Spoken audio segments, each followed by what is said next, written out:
Away from the Russian invasion, 2 teenagers have been charged with murder for last week's deadly shooting that took place at the Super Bowl victory parade in Kansas City.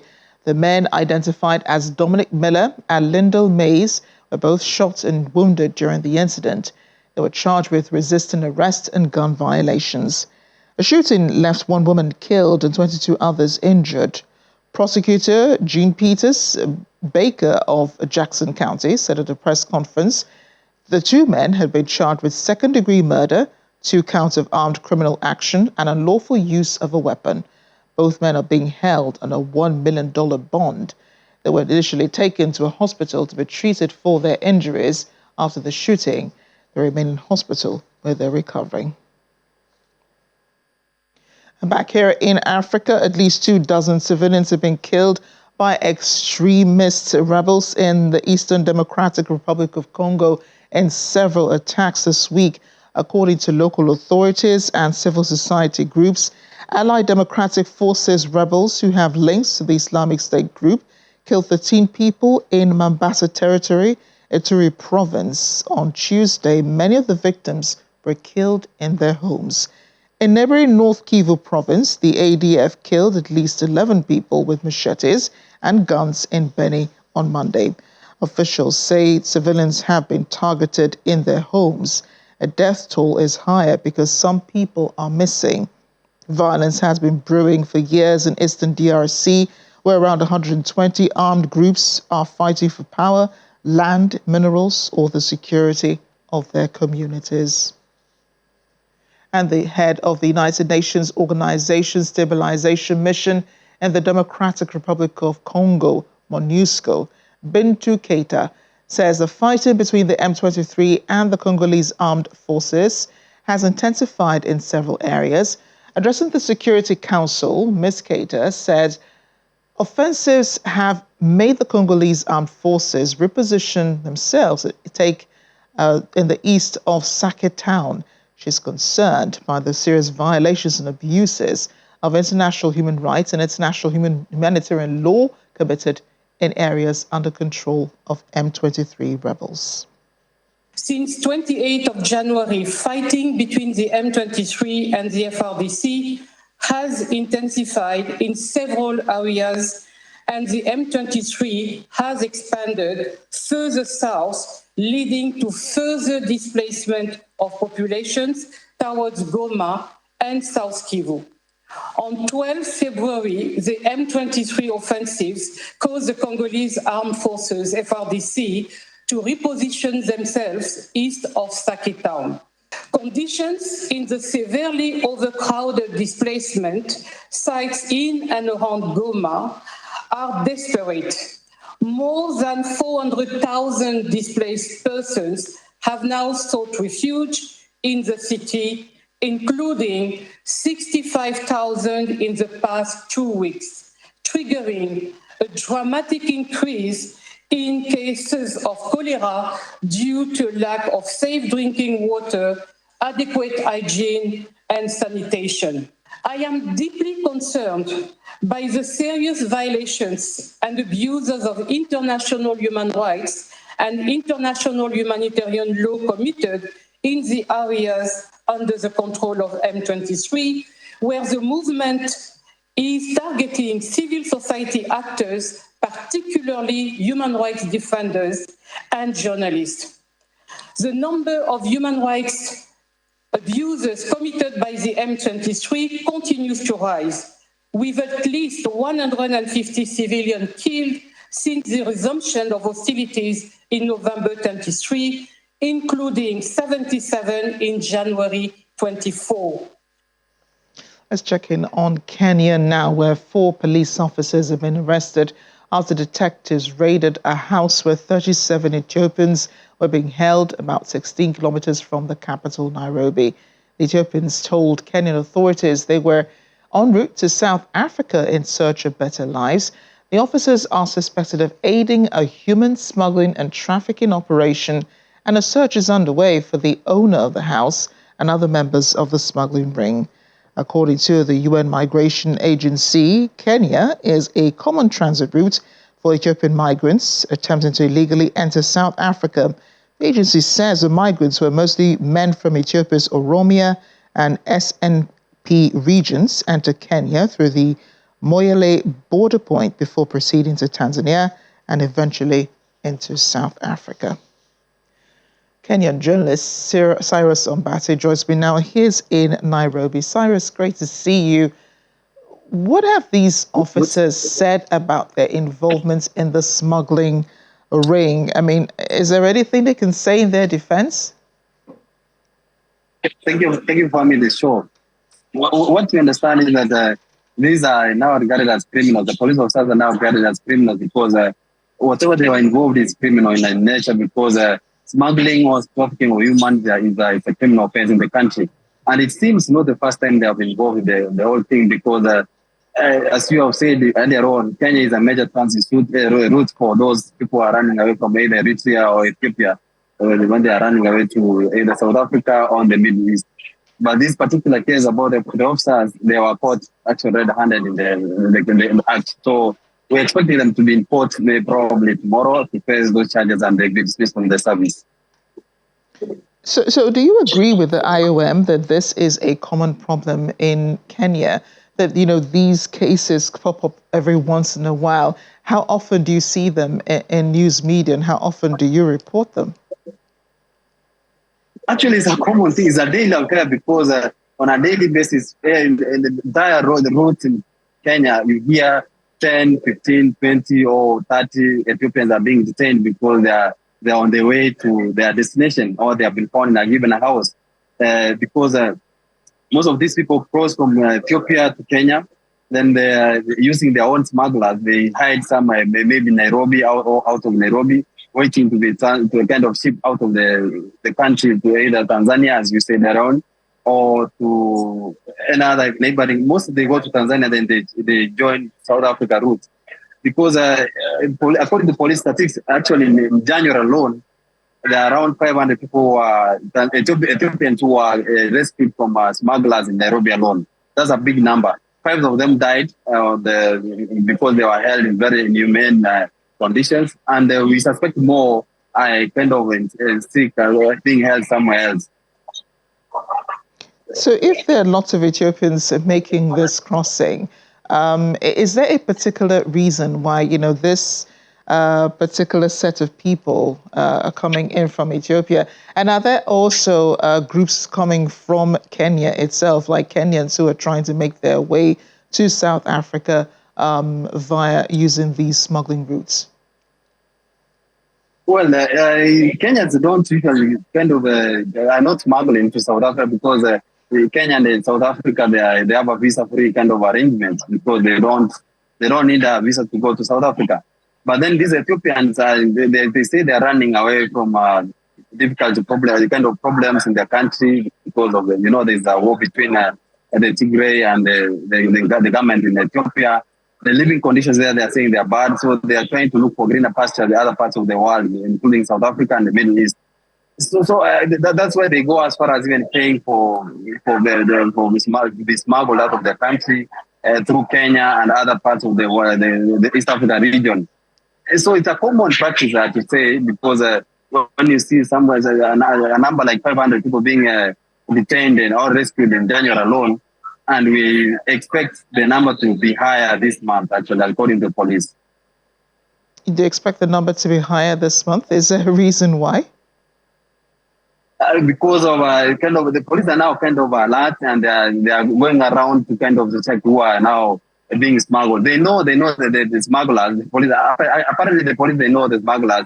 It's an issue of now trying to activate the whole network to know who is where and there, because some manage to sneak out of the country and leave their destination, and some are arrested.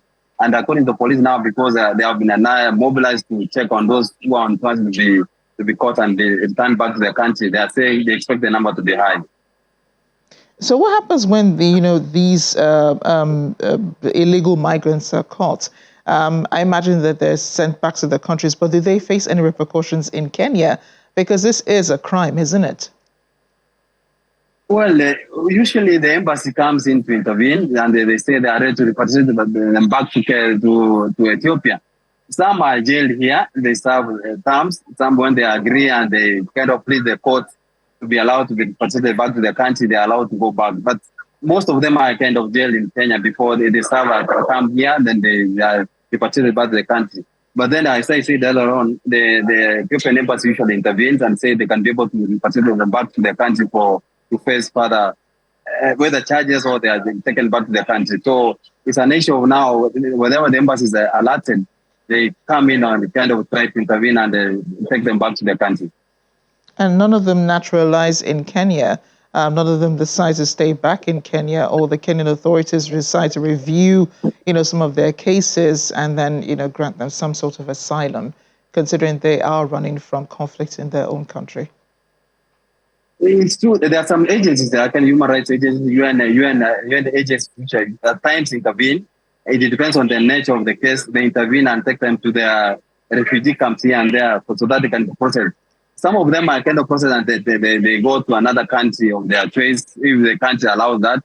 Some of them demand to be taken to South Africa, Middle East, or Europe, or the US, depending on the need and nature of their demands. It also depends on who comes in on board to kind of take care of their case. The UN agency try to intervene in most of these cases, but it's a difficult thing because most of these people you find them emaciated. They have not eaten for weeks when they are on transit. It's an issue which is actually giving Kenyan authorities a much headache because it's expensive to take care of them. They have a language barrier. It's an issue which they have always asked the UN agents to come on board and try to help out to stop the whole thing. Does it complicate this deal between Kenya and the United Kingdom in which illegal migrants are supposed to be repatriated to Kenya? I mean, it's still being argued in the UK, but the bill is, it will eventually come into force. If the UK authorities eventually sort out the legalities of it, would this further complicate that? I don't think so because, if you understand the process of being given asylum, you seek an asylum status of a country, it's a whole process which starts from the UN. They vet you, they take you on board, and they prepare you. You choose a country to go to, whether you're going to the UK. If the UK allows you to go there, another third country apart from your mother country. So it's a whole different scenario, apart from what we are seeing, the arrangement between the UK and maybe the Rwandan country, because the people that are trying to take there, they are not really, they didn't originate Kenya, to say that. And some of them may have been taken to, or may have found their way to the UK through other routes. So that's why I think it's a different whole scenario, because there's no link between that and this one that's happening in the country. Cyrus, it's been great talking to you. Thank you for joining us. Thank you so much for having me the show. We're off at another short break on The World Today. Still ahead. Pioneering European grandfather satellite weighing more than 2 tons is due to fall on the Earth any moment now. Stay with us.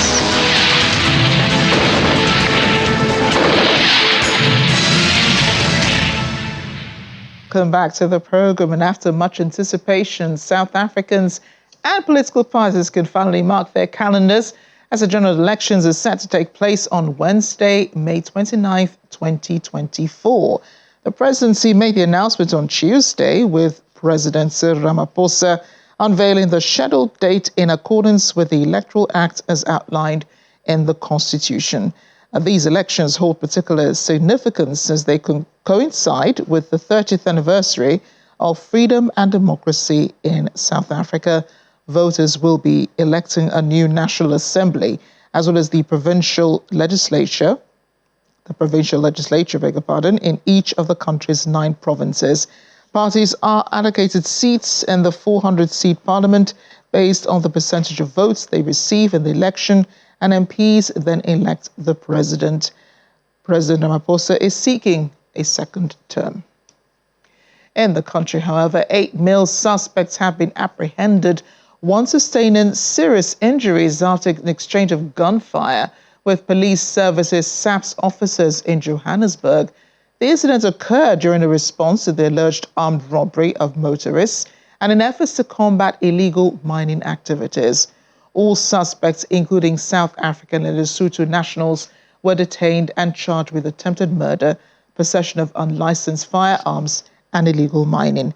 Channels Television spoke with Olani Fila, spokesperson for the Johannesburg Metropolitan Police Department, the JMPD. Officers followed up on a complaint of armed illegal miners at the intersection of Mainreef Road and Shamrock Street. As the officers arrived at the given location, they saw two groups of males shooting at each other. When the suspects noticed the officers, they started shooting at them, and the officers returned fire. Amid the shootout, the officers saw a suspect fall to the ground and backup was called. When the backup from SAPS Primrose, the flying squad and the air wing arrived, the officers entered the open field area where they found one male lying on the ground with a wound and with a rifle next to him. A further 7 suspects were apprehended by the officers. The Gauteng EMS attended to the injured suspect, who was taken to Germiston Hospital for further treatment under police guard. All the arrested suspects, consisting of South African and Lesotho nationals, were detained at Primrose SAPS. Beyond our atmosphere, now we're learning a test launch of the UK's Trident nuclear missile has failed the second time in a row, crashing back into the ocean after almost immediately. The launch was reportedly carried out during an exercise off the east coast of Florida on January 30 with an unarmed Trident II missile fired off the nuclear-powered submarine HMS Vanguard, worth an estimated £4 billion. As the first UK test launch in 8 years, after an attempt in 2016 also failed. The UK has not launched a successful nuclear missile launch since 2012. Meanwhile, scientists are saying a pioneering European satellite is due to fall to Earth in the coming hours. ERS-2 was a cutting-edge observation platform when it launched in 1995, forging technologies that are now used routinely to monitor the planet. It's been gradually descending since ending operations in 2011 and will take an uncontrolled, fiery plunge into the atmosphere sometime today. The European Space Agency says most of the 2-ton satellite will burn up on the way down. It's possible some more robust parts may withstand the intense heat generated during the high-speed dive, but the chances of these fragments hitting populated areas and causing damage are slim, so we're okay. They could land almost anywhere in the world, but with most of the Earth's surface covered by ocean, whatever debris survives to the surface is most likely going to land in the ocean. I wonder no more whether or not an image of the King of England will return to banknotes.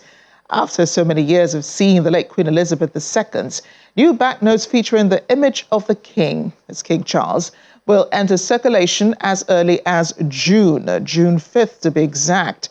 You'll be able to see the King's portrait added to existing designs of 5, 10, 20 and 50-pound notes. And new notes will replace damaged or worn older notes.